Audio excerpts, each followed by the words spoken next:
Yeah, yeah. That's right. Here we go.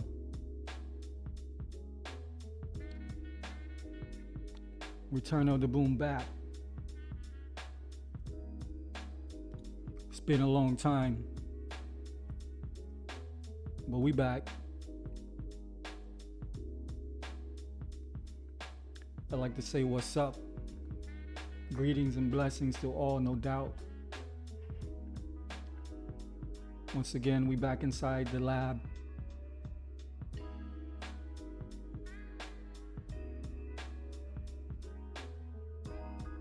So just vibe out on that for a minute. Get your headspace right, light some incense, and we're gonna get into it.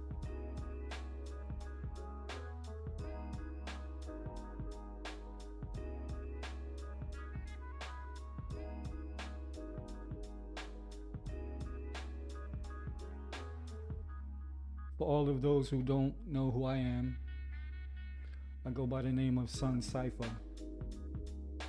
I am your facilitator on this journey of discovery, reawakening. I'm only talking about the receipts. It's not even metaphysical where we're about to go.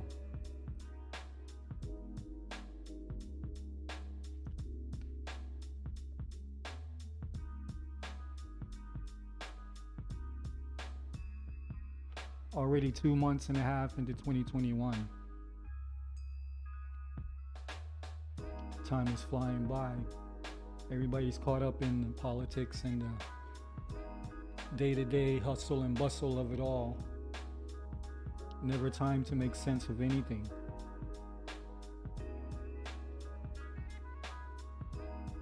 But fortunately for me,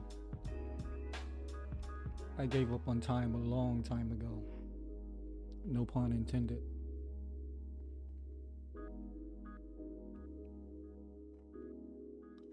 So we're going to get into a subject that is very close to my heart.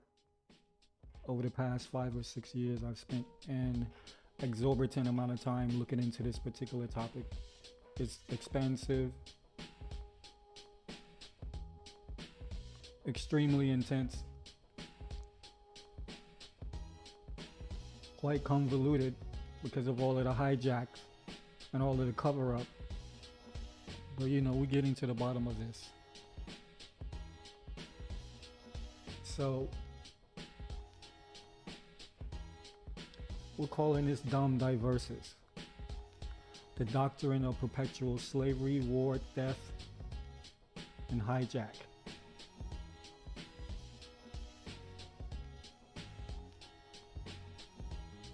Anybody know what Diversas relates to? What's that about? How does that affect you as a so-called African American descendant of the Negro?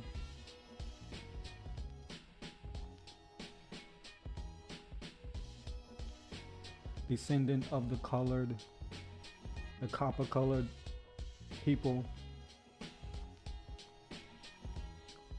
descendant of the tawny, the swarthy people,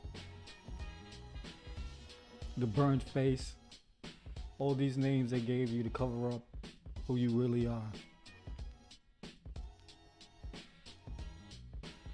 But on Black Dot Chronicles, we strive to bring nothing but the truth, unadulterated by any and all means necessary, so we dig wherever we need to. Right about now, our fingers are bloody. I got scabs on my knuckles. How I've been digging into this particular subject. So I won't keep you too long. There's a bit of information to cover, so we're gonna get into it.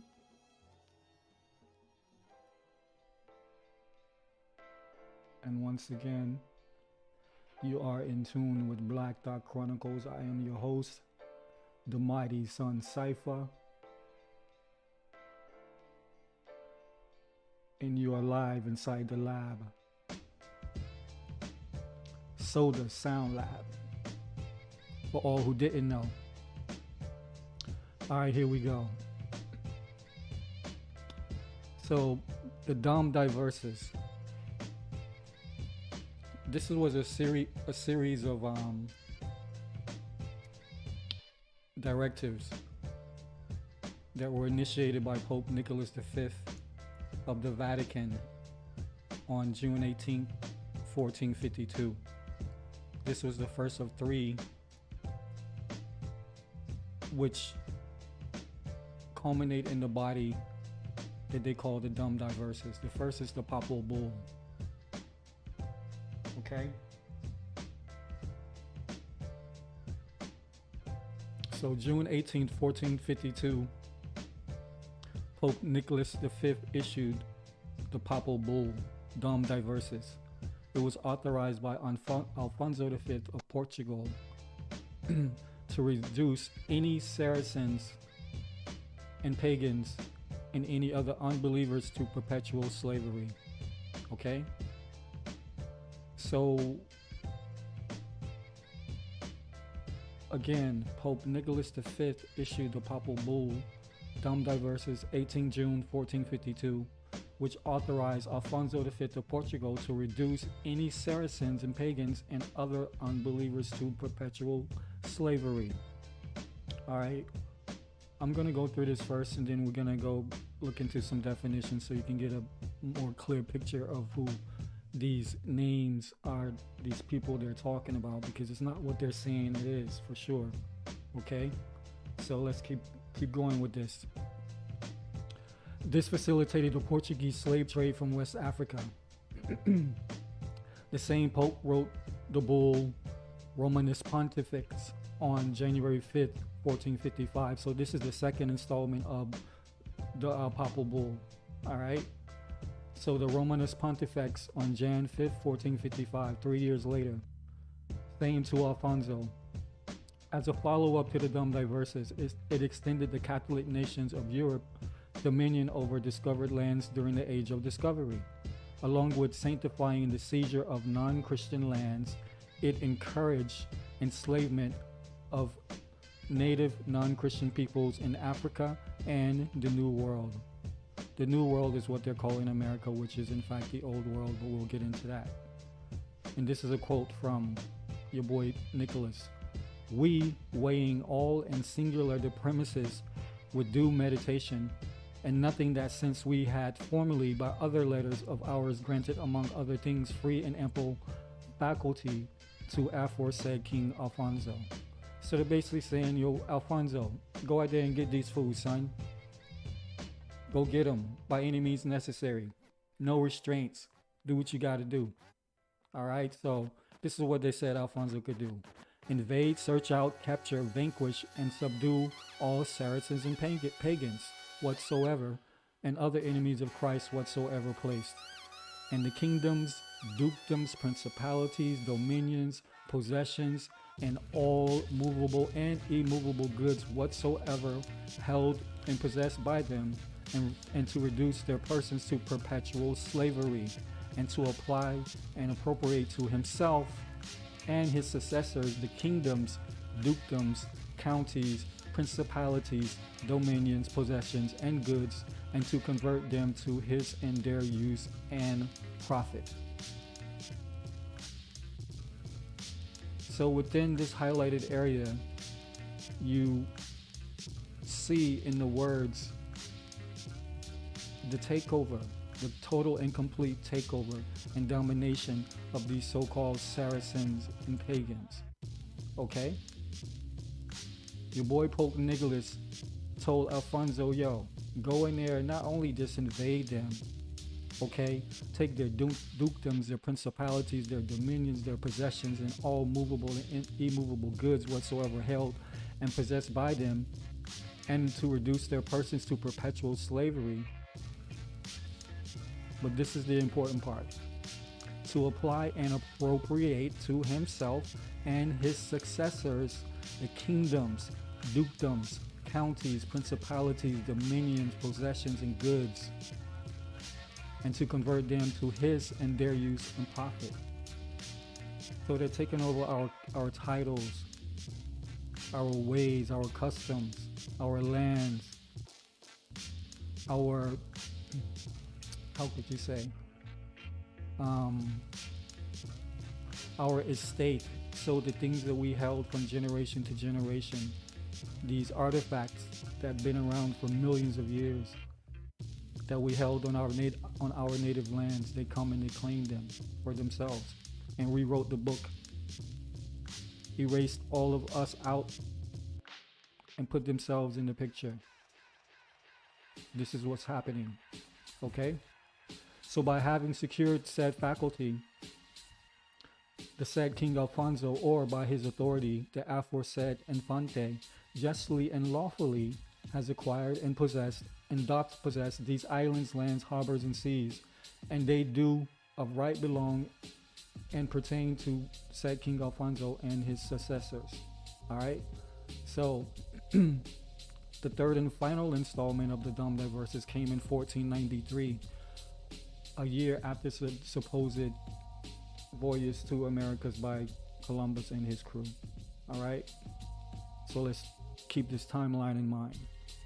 In 1493, Alexander VI issued the bull Inter Caetera, stating one Christian nation did not have the right to establish dominion over lands previously dominated by another Christian nation, thus establishing the law of nations. So really all this did was create a buffer between these conquerors so that they didn't step over onto one another's shoes. You know, first come, best dressed. So if Portugal was there before Spain, apparently, you know, they couldn't figure it out for what, better part of 40 years from the initial installment. So they were probably still warring with each other. And this piece of legislation right here stated that, yo, hold on a second. We got to point these guns at them, not us, the Saracens and the pagans, remember? So apparently they got off track and they had to come back and clean it up with this third installment, the Inter Caetera. So together, the Dum Diversas, the Romanes Pontifex, and the Inter Caetera came to serve as the basis and justification for the doctrine of discovery, the global slave trade of the 15th and 16th centuries, and the age of imperialism. Okay, so that's the first piece of very, very important information. All right, so what I have to ask myself is what prompted this in 1452? What prompted this incursion, this declaration of war against these Saracens and pagans, so-called? What the hell did these Saracens and pagans do to these people that they declared a global war from 1452 perpetually, meaning right now? That war is still going on, and it's evident once you really find out who these so-called Saracens and pagans truly are. Okay, so before we go any further, what we will do is get into some definition. We can actually know what the hell is going on with all of this. All right, so let's hop over to the etymology dictionary. If you're not using this and you're doing research, then you're missing a critical tool, because you don't understand the origin of these words, what they mean, and how they represented different or similar things over the years, how they were changed sometimes completely or just in subtle ways. But the origin of words matter. The relation to words matter. So let's look up Saracen. See what they're saying about Saracen.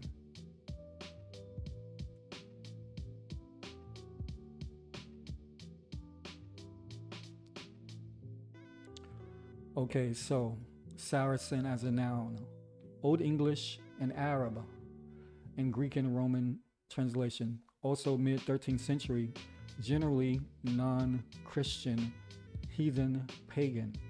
Okay, so a Saracen is not even an Arab, it's more so a non-Christian, a heathen or a pagan. Okay, from Old French, Saracen, from Late Latin, Saracenas, from Greek, Sarakenos, usually said to be from Arabic, Sharakiyin. Accusative, plural of Sharagi, Eastern from Sharak, East sunrise, but this is not certain. In medieval times, the name was associated with the biblical Sarah. Okay? But then it says that the name Greeks and Romans gave to the nomads of Syria and Arabian deserts, specific sense in Middle Eastern Muslim, is from the Crusades from 1300 as an adjective related Saracen and compare Saracen. So basically what you need to gather from this is Saracen is essentially non-Christians, a heathen or pagan. And if you look up heathen and pagan, they're basically synonymous with Saracen.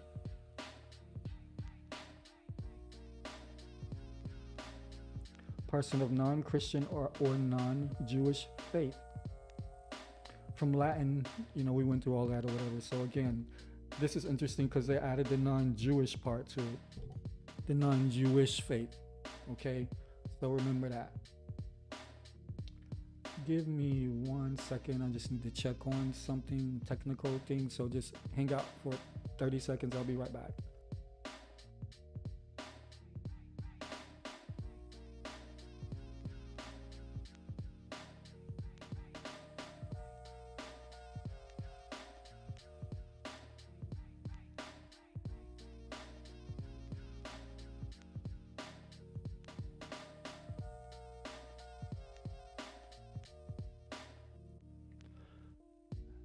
All right, cool.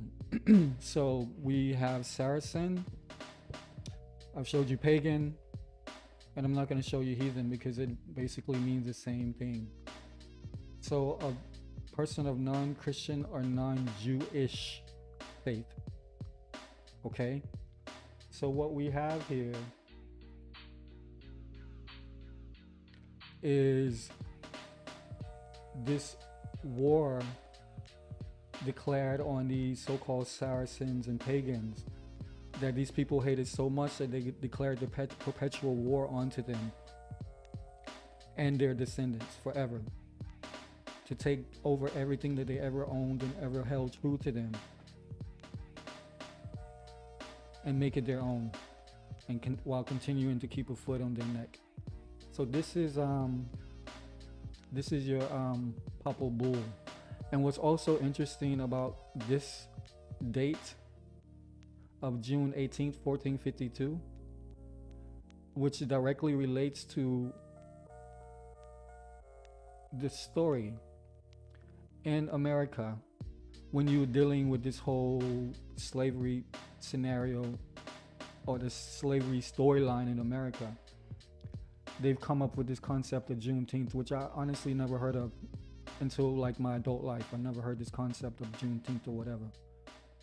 But apparently this is related to Abraham Lincoln, and either it's the day that he gave the speech, quote unquote, Declaration of Independence, or the day that he signed that.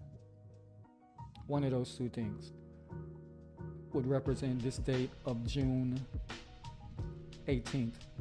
I think that date was June 19th, but essentially it's the same date. So you're telling me that it's a coincidence that this declaration of war against these Saracens and these pagans on June 18, 1452 just happens to coincide when they're saying that they're going to perpetually put their foot on the neck of these particular Saracens and pagans perpetually and take all their lands, their principalities, their dominions, their titles, everything. That directly coincides with this Declaration of Independence, this Juneteenth that everybody's holding up at some great day. All they're doing is showing you in your face the day that Negroes, these African Americans, think represents something that they should be proud of, really represents the ongoing and continual perpetual enslavement of you and your people, the Saracen, the pagan. As you will come to find out, the Hebrew Israelite. as we get into this. So, I just want to read something from this pen from Benjamin Franklin up from 1751 when he was writing to the overlords over in Britain when he had a problem with amount of black people on the planet, essentially. All right, so I'm not going to read the whole thing. I'm just going to go down to this one particular part. Again, you can go back if anybody wants to go find this receipt. Ben Franklin, Observations Concerning the Increase of Mankind, 1751. All right.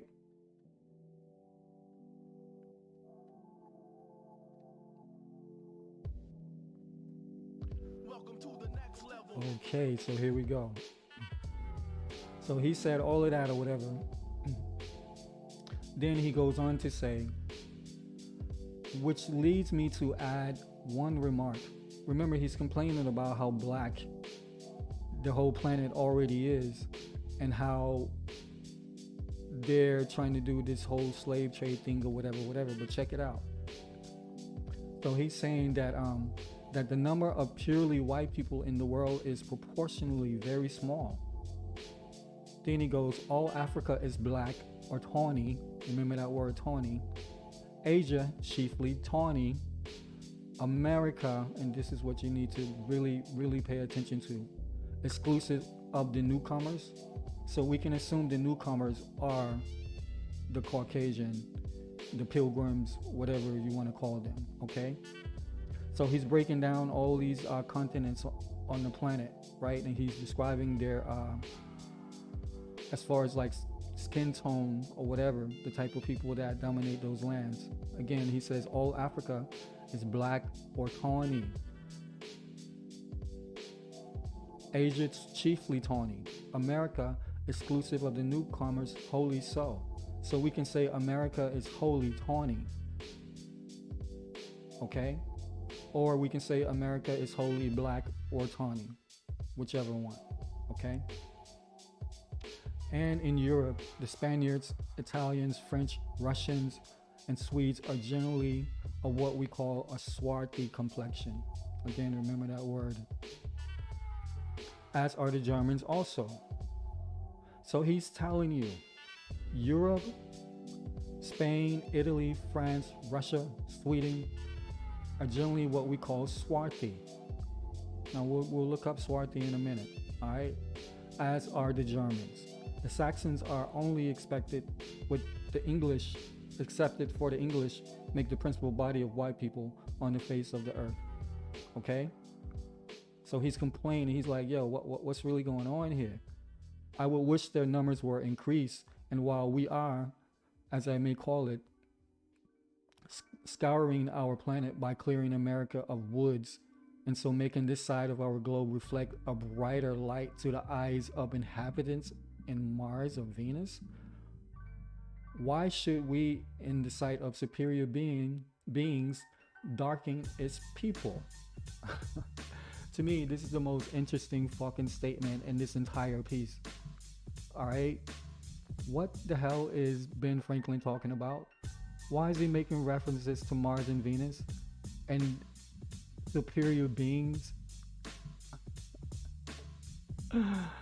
He said, and while we are, as I may call it, scouring our planet by clearing America of woods, and so making this side of our globe reflect a brighter light to the eyes of inhabitants from Mars and Venus. Why should we, in the sight of superior beings, darken its people?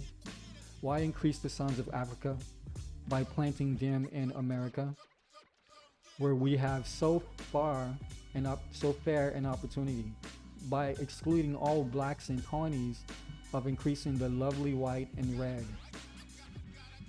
But perhaps I am partial to the complexion of my country, for such kind of partialities is natural of mankind. So Ben Franklin was on some shit. Like he was really on some shit. I'm not even going to elaborate right now on what the hell he was talking about with that Mars and Venus and superior being thing or whatever. So this was in 1751.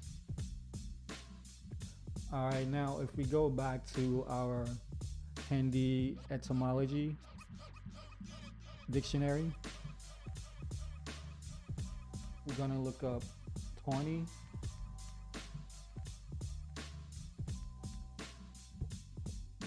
All right, so back in the day, from like the 1400s on, they used to use these type of words. All right, so tawny is tan colored.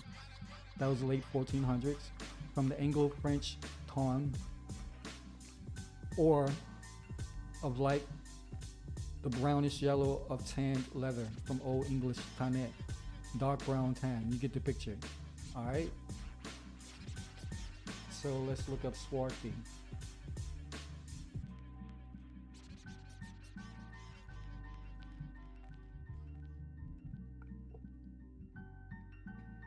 Swarthy, dark colored, especially of skin, 1580s, unexplained alteration of swarthy, from swart, related to swarthiness.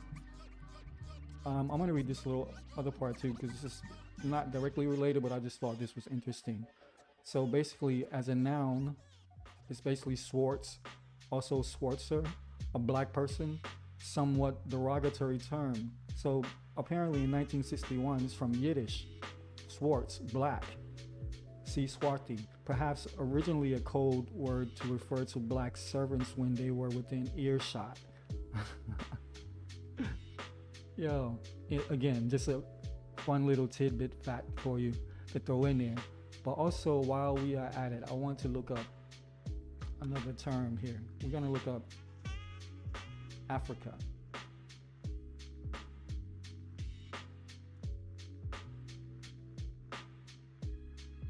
Okay, so Africa as a noun,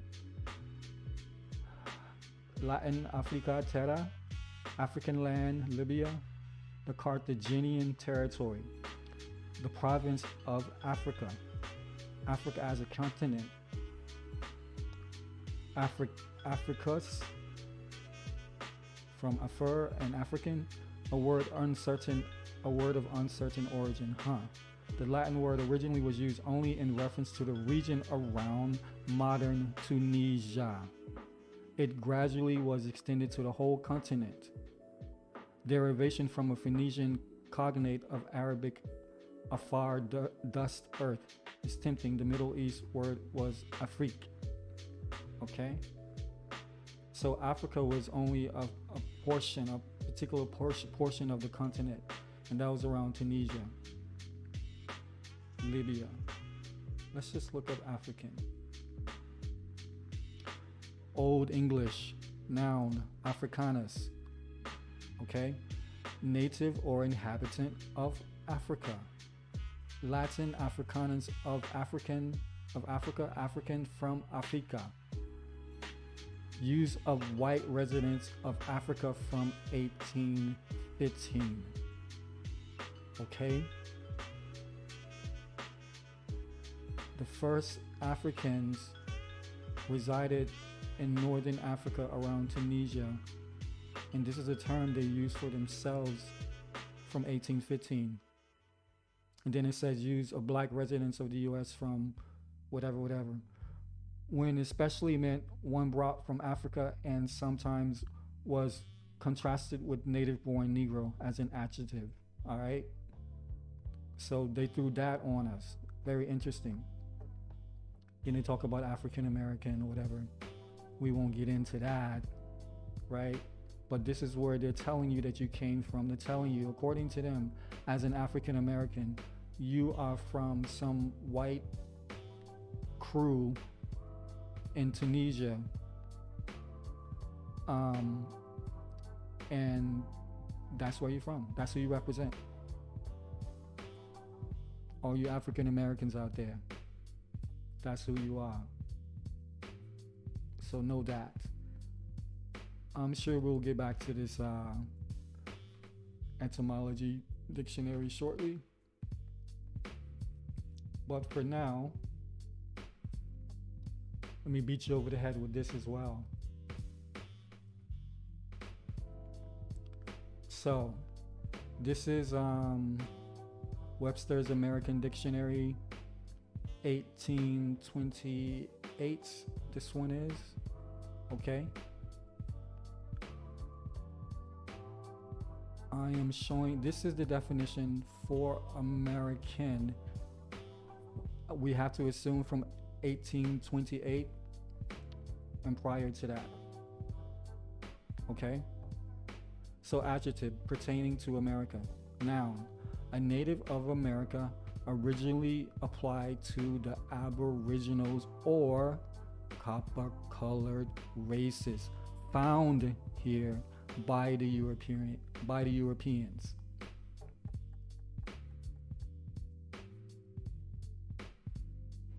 Yeah, I'm gonna give you a minute. A native of America, originally applied to the Aboriginals or copper-colored races found here by the Europeans, but now applied to the descendants of Europeans born in America. And then for some reason, I don't know why this is even necessary, but a name American must always exalt the pride of patriotism. Oh, this is a George Washington quote, I'm assuming. Okay, so you see what an American is? So what we know, again, going back to the Diversas, okay, reduce Saracens and pagans and any other unbelievers to perpetual slavery, okay, to invade, search out, capture, vanquish, and subdue all Saracens and pagans whatsoever, and other enemies of Christ whatsoever placed, and the kingdoms, the dukedoms, the principalities, the dominions, and all movable and immovable goods whatsoever held and possessed by them, and to reduce their persons to perpetual slavery. And if that wasn't enough, then to apply and appropriate to himself and his successors all of your shit. Your dukedoms, your counties, your principalities, your dominions, your possessions, your goods. Everything. Your titles, your science, your mathematics. They got it. But who has it? Who is they? Who have they given our shit? We gonna get into this, but as they speak of Saracens, they're talking about the Hebrew nation. Because back, as you will see as we get into this, during these times, 1400, 1000, 500, you know what I'm saying? Then you go to the other side of, this, Christ thing or whatever, before Christ, the hundreds, the thousands, the tens of thousands of years before Christ. All of this was going on. Okay? You had these wars amongst tribes of Israel, for sure. But specifically the Hebrew nation, there was a particular beef against these particular individuals, of all the tribes. All these tribes scattered across the four corners of the planet. For some reason, there's this huge beef with these Hebrew Israelites that they're calling Saracen and pagans.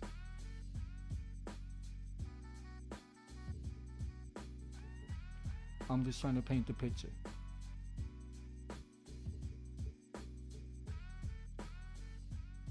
In at least one, maybe two earlier clips I've done on this subject of Hebrew Israelites and how the lineage of the Hebrew Israelite lies in America, North and South America, lies in Europe, places like Russia, places like Hungary,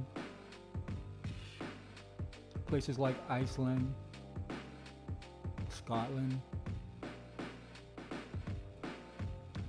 lies in Asia, Tamil Nadu, all the dynasties of Japan and China, all your Mongol stories, all your Huns, all those invasions, all those wars, they were warring against the Hebrew Israelite. Your Mohammedans, your Christians, and all of these other factions in between. We didn't rock with anybody, but we rock with the Most High. We never broke the code. They had what we wanted till this day. But we're gonna keep this moving. So I gave you Ben Franklin, and I pointed out, his beef. This cat's so upset because all these Tawny and Swarthy and black people all over the planet. And it's just like Dr. Frances Cress Welsing said in her monumental collection called The ISIS Paper, when she talks about 9/10 of the planet is black. And they realize this. They realize they're only 1% why they want to call us minorities in our own indigenous lands. Psychological warfare. All right. So real quick, this is a piece by Frederick Douglass.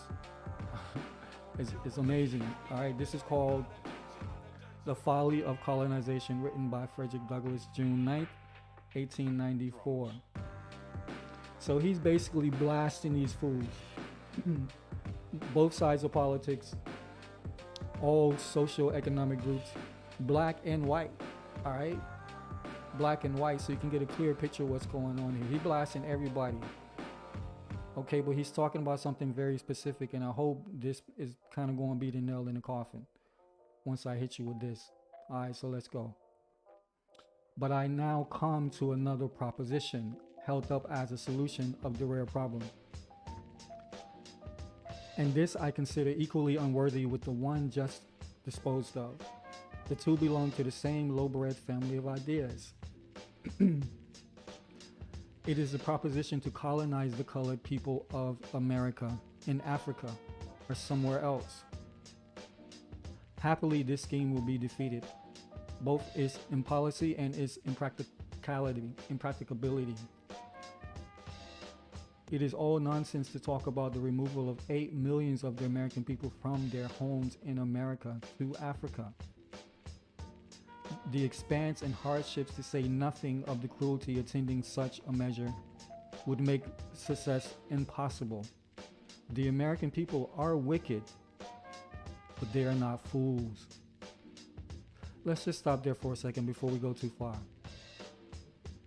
So I want to talk about these points that I highlighted here.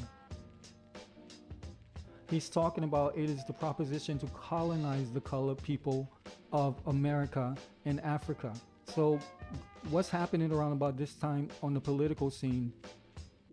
Both sides of politics, they're debating whether or not to send us to Africa.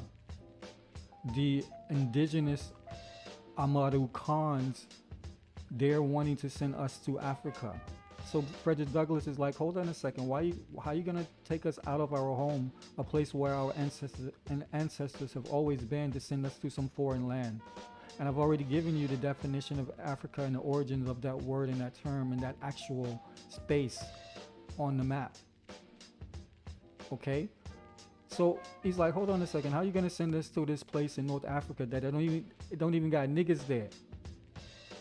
You know what I'm saying? How are you gonna send us over there talking about those are our people when our people are right here? Our generations of our people have always been on this land. This is the tone that Frederick Douglass is taking, so please pay attention to this.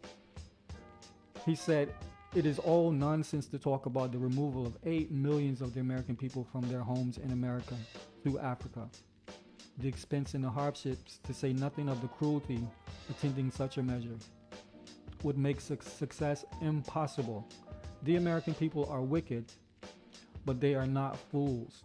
They will hardly be disposed to incur the expense, to say nothing of the injustice which this measure demands. Nevertheless, this colonization scheme, unworthy as it is of American statesmanship and American honor, and though full of mischief to the colored people, seems to have a strong hold on the public mind and at times has shown much life and vigor. So he's saying they're actually considering this shit. They're about to round all of these indigenous native Amadu Khans, these black Americans, and ship them over to Africa. This is what they're debating on both sides of the aisle at this moment in 1828. Okay? And right here, when